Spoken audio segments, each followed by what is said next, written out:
ચાલો વિદ્યાર્થી મિત્રો, ધોરણ 11 વિષય ગુજરાતીમાં આપણે ગદ્ય 8 બુરાઈના દ્વાર પરથી સમજી રહ્યા છીએ. અત્યારે પેજ નંબર 34-35 આપણે સમજી ગયા. હવે પેજ નંબર 36 ને આપણે સમજવાનો પ્રયત્ન કરીએ. બુરાઈના દ્વાર પરથી પેજ નંબર 36. લાવ ચીર દે છે કે નીકર આ લે તારું ચીપડું પાછું. પેલી બેન ફરી પાછી કહે છે કે લાવ ચીર દે જ કે આ લે આ તારા ચીપડા પાછા, મારે નથી જતા. નીકર એટલે નહીં તારી ચીર દેવી પડી. કેમ જાણે કલેજામાંથી ચીર કાપી આપવી પડી હોય એવું દર્દ એના અંતઃકરણમાં થયું અને પેલી જમકુને ચીર આપી દેવી પડી. કેમ જાણે એના કલેજામાંથી ચીર કાપીને આપતી હોય ને, પરસેવાની કમાણીમાંથી દુઃખી થઈ કલેજામાંથી ચીર કાપી આપી એટલે પરસેવાનો કમાણી કરીને આવતી હતી અને એ કમાણીમાં દુઃખી થઈને આપવું પડે એને કલેજામાંથી ચીર કાપી, એવું દર્દ એના અંતઃકરણમાં એવા હૃદયમાં. આવા જીવ સે થઈ જતા હશે આવા પૈસાવાળાના. અને પેલી ગરીબ મજૂર બાઈ એ કહે છે કે આવા જીવ કેમ પૈસાવાળાના થઈ જતા હશે. સે એટલે કેમ? માટે જ આપણે નિર્ધન રહ્યા સારા, માટે જ આપણે ધન વગરના છીએ એ જ સારા છીએ. ના ના મને તો દાંત ચડે છે કોક વાર, ના ના મને તો ખીજ ચડે છે, મને તો ગુસ્સો આવે છે કોઈક વાર. દાંત ન ચડાવીએ ડાયા, પેલો જમન એમ કહે છે ને, ત્યારે ફરી પાછી જમકુ એને સમજાવે છે કે દાજ ન ચડાવી, ખીજ ન ચડાવી, ગુસ્સો ન ચડાવીએ ડાયા, સમજુ પારકો પ્રદેશ છે. અહીંયા આપણું થોડું વતન છે, પારકો પ્રદેશ છે. આપણે રિયા મજૂર માણસ, કાંક થાય તો સપાઈને આપણા જ વાંકની ગંધ આવે. અને આપણે રિયા મજૂર કાંઈક ને કંઈક થાય સિપાહીને એટલે પેલા પોલીસવાળાને આપણા જ વાંકની ગંધ આવે, આપણો જ વાંક દેખાય. તેટલામાં તો પીયું પેલી પેસેન્જરમાં આવજોનું છેલ્લામાં છેલ્લું નવું લોકપ્રિય નાટક ગીત ગાતો ગાતો બંકડો પોલીસ આવ્યો અને એક ચીબડું લઈ કશી ચર્ચા માથાકૂટ કે લપછપ કર્યા વગર મલકથી ચાલ્યો ગયો. અને તેટલામાં તો પીયું પેલી પેસેન્જરમાં આવજો એ ગીતની કડી છે. અને છેલ્લામાં છેલ્લું નવું ને લોકપ્રિય નાટક જે ગીત ગાતો ગાતો બંકડો પોલીસ આવે છે, યુવાન પોલીસ આવે છે અને એક ચીબડું લઈ જાય, કશી ચર્ચા કાંઈ ન કરે, કાંઈ માથાકૂટ, કાંઈ લપછપ પંચાત કર્યા વગર મલકથી ચાલે. એ નાચતો ચાલ્યો જાય. ચીબડા ઉપર આંગળીઓથી તાલ દેતો હોય નવું કવાલી ગીત ગાતો ગયો. અને ચીબડા ઉપર જાણે એ તાલ દેતો હોય એમ નવું કવાલી ગીત ગાતો ગયો. અને જમન અને જમકો એકબીજા સામે જોઈ રહ્યા. કોઈ પણ જાતની આપણા પોલીસ જે એવા જે પોલીસ છે એની વાત પણ અહીંયા લેખકો બતાવે છે કે જે કોઈ પણ જાત પેલા શાકભાજીવાળા પાસેથી કંઈ પણ પૂછા ઘેંચા વિના એમનું ચીબડું લઈ લે અને ચાલ્યા જાય પૈસા દીધા વિના. તો જમન અને જમકો એકબીજા સામે જોઈ રહ્યા. બાઈ તો ઝેર પી ગઈ અને જમન ને જમકો એકબીજા સામે જોઈ રહ્યા છે. બાઈ તો ઝેર પી ગઈ એટલે સહન કરી ગઈ. હસીને બોલી, આ એક તાલ છે ને. અને એ હસીને બોલવા લાગી કે આ એક મજા છે, આ એક તમાશો છે ને. તને ઓળખે છે? ધણીની આંખોમાં ઠપકો હતો. અને એનો પતિ જમન જાણે જમકુને ઠપકો આપતો એ રીતે બોલે, તને ઓળખે જ? તમારું તે ફટકી ગયું છે કે શું? ત્યારે જમકુ પણ એ માનસિક રીતે ખસી ગયું છે કે શું એમ એના પતિને કહે છે. 4 પૈસાનો માલ આમ ઉપાડીને હાલતો થાય તોય તું દાંત કાઢે છે? અને 4 પૈસાનો માલ ઉપાડી ગયો અને તોય દાંત કાઢે? કેમ જાણે તારા પિયરનો સગો હોય એમ જમન જમકુને કહે છે. કેમ જાણે તારા પિયરનો માતા પિતાના સગો થતો હોય. હવે વાત જાતિ કરો ને. તોય સમજાવે છે જમકુ કે હવે વાત જાતિ કરો ને. દરગુજર કરો. બાઈએ ધણીના વાસામાં હાથ ફેરવ્યો અને વાસામાં હાથ ફેરવ્યો. જોને તમારા લુગડા 1 મહિનામાં મેલા દાટ થઈ ગયા છે. અને તમારા લુગડા 1 મહિનામાં મેલા દાટ એટલે ગંદા થઈ ગયા છે. આજ સાંજે મારા બાપને ઘેર પહોંચવા દે. ત્યાં ખારો પાટ છે, તે હંધાય લુગડા ત્યાં ઘસી ભૂસી ચોડી હળમાનની કુઈએ રૂપાળા ધમધમાવી નાખું. અને ત્યાં મારા બાપને ઘેર પહોંચવા દે સાંજે, ત્યાં હંધાય લુગડા ઘસી ભૂસી હળમાનની એટલે હનુમાનનો કૂવો, કુઈ એટલે કૂવો છે, ત્યાં રૂપાળા ધમધમાવી નાખું એટલે ધોઈ નાખું, સાફ કરના. હાલો મારો વાલો કરું, હાલો મારો વાલો કરું, વહાલ કરું. હવે એકાદ લલકારો કરો જો. અને હવે એકાદ લલકારો મોટેથી બોમ્બ પાડો જો. ધણીના કલેજાની કડ જાણે કે આ સુવાળા વચનો વડે ઉતરી ગઈ. અને ધણીના કલેજાની કળ દુઃખમાં શાંતિ થવી. હા, એ દુઃખમાં એને શાંતિ થઈ હોય એવી રીતે કળ જાણે ઉતરી જાય છે. આ સુવાળા વચનોથી, મુલાયમ વચનોથી માતાના સમ મને શરમ આવે છે.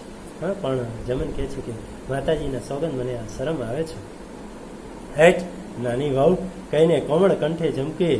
હા, હેઠ નાની વહુ કહીને કોમળ કંઠે ઝમકે, સુર છેડા એ આ શરબતના કૂપા લઈ જાઓ, આ દૂધિયા માલ લઈ જાઓ. અને આમ કે છે નીચે નાની વહુ જેમ કહીને કોમળ કંઠે એ કોમળ સ્વરથી ઝમકું એ બોલે છે, એ આ શરબતના કૂપા માટલા લઈ જાઓ, આ દૂધિયા માલ લઈ જાઓ. સાંજ નમતી હતી, વર વહુના ચહેરા પર પશ્ચિમના કેસુડા જાણે રંગ ઢોળતા હતા. આથમણી દિશાના માળી સૂરજે સીમાડાના ઉપર ફૂલ ખાખરાના કેસરિયા વન ખડા કર્યા હતા. અને સાંજ નમતી હતી, વર વહુ પતિ પત્નીના ચહેરા પર પશ્ચિમમાં કેસુડા જાણે રંગ ઢોળતા હોય. આથમણી દિશાના માળી સૂરજે સીમાડા ઉપર ફૂલ ભરપૂર ખાખરાના કેસરિયા વન ખડા એટલે ઉભા કર્યા હોય.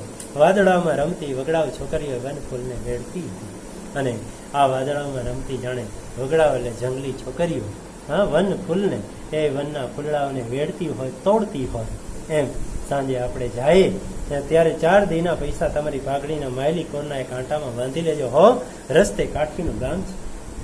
અને આ ગરીબ દંપતી, આ જમન અને જમકુ બિચારા જે ગરીબ માણસો છે એ જે શું વિચારે છે કે સાંજે આપણે જાય ને ત્યારે 4 દીના જે પૈસા જે કમાણી થઈ છે ને એ તમારી પેલી પાઘડીના માયલી કોરના અંદરની ભાગે કાંટામાં બાંધી લેજો હો, રસ્તે કાઠીનું ગામ છે. પહેલાના જમાનામાં કાઠી દરબારો અને કાઠી દરબારોની વાત અહીંયા કરવામાં આવી છે કે રસ્તે ચાલતા કદાચ લોકોને લૂંટી લેતા હશે એવું ભય હશે, એટલે અહીંયા એ કહે છે કે એ કાઠી કદાચ કાઠીનું ગામ આવે છે અને તમે પૈસા સંતાઈને રાખજો. પણ એ તો પાઘડી નહીં પડાવી લે, રાતા મદ્રાસીઓની પાઘડી કાંઈ કાઠી એમ મૂકી દેશે, પણ એ તો પાઘડી નહીં પડાવી લે, આંચકી નહીં લે. હા, પાઘડી પડાવી લે, આંચકી લે. મદ્રાસીઓના મદ્રાસના લોકોનું માથા બાંધણું કે મદ્રાસીઓની પાઘડી એ કાંઈ કાઠી એમ મૂકી દેશે, એમ જવા નહીં દે. ઠીક, ત્યારે હું મારે કેડે બાંધી લઈશ. હા, પેલો જમન કહે છે કે એ તો પાઘડી પડાવી લેશે, પાઘડીમાં હશે તો કઢાવી લેશે, એ કાંઈ કાઠી એમ મૂકી દેશે. ત્યારે પેલી જમકુ કહે છે ઠીક, ત્યારે મારે કમરે બાંધી લઈશ. બકરીને હાંકતા હાંકતા ફરીથી બાઈ લલકાર કર્યો કે એ આ ઘીના કુડલા લઈ જાઓ. અને બકરીને હાંકતા હાંકતા ફરીથી બાઈ લલકારે છે અને કહે છે કે ઘી ભરેલી માટીથી ઘીના કુલડા લઈ જાઓ, ઘી ભરેલી માટીની કુલડી, એટલે કે એવા સરસ મજાના ઘી ભરેલા ચીબડા જાણે લઈ જાઓ. કેમ કર્યા ચીબડા એમ પૂછતો જવાબની રાહ પણ જોયા વગર એક જુવાન નીચે બેસીને કહે છે કે અધમણ જોખો. એક યુવાન આવે છે અને કહે છે કે કેમ કર્યા ચીબડા, અને એમ પૂછતો જવાબની રાહ નથી જોતો. અને જુવાન નીચે આવીને બેસી અને કહે છે કે અડધો મણ, 10 કિલો જોખી દો.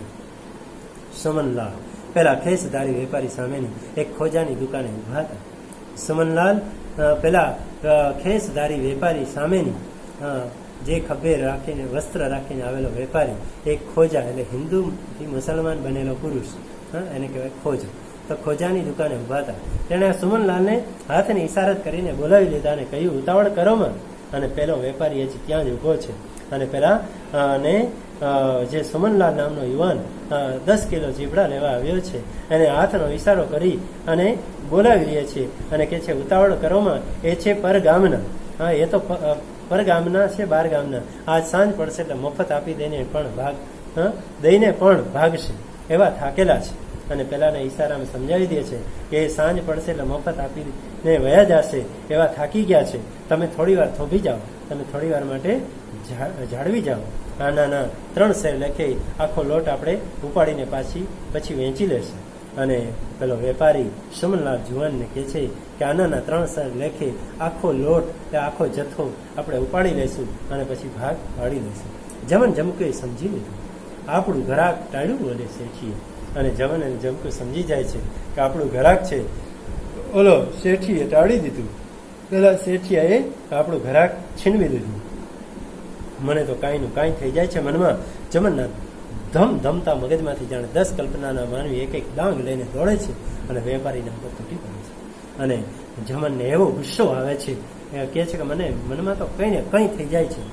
કેવો એને ગુસ્સો આવે છે, જાણે જમનના ધમધમતા મગજમાંથી 10 કલ્પનાના માનવી એક એક ડાંગ લઈને એક એક લાકડી લઈને દોડે અને વેપારી ઉપર તૂટી પડે, આવો ગુસ્સો. સમનલાલ શરમે થોડી વાર ઊભા રહી ગયા. શરમે થોડી વાર ઊભા થઈ રહ્યા. એના સલાહકાર ખેસતારી ભાઈ જમન જમકુ સામે જોઈ હસવા લાગ્યા. અને એના સલાહકાર જે પેલા વેપારી હતો ને ખેસતારી, એ જોઈને હસવા લાગ્યા.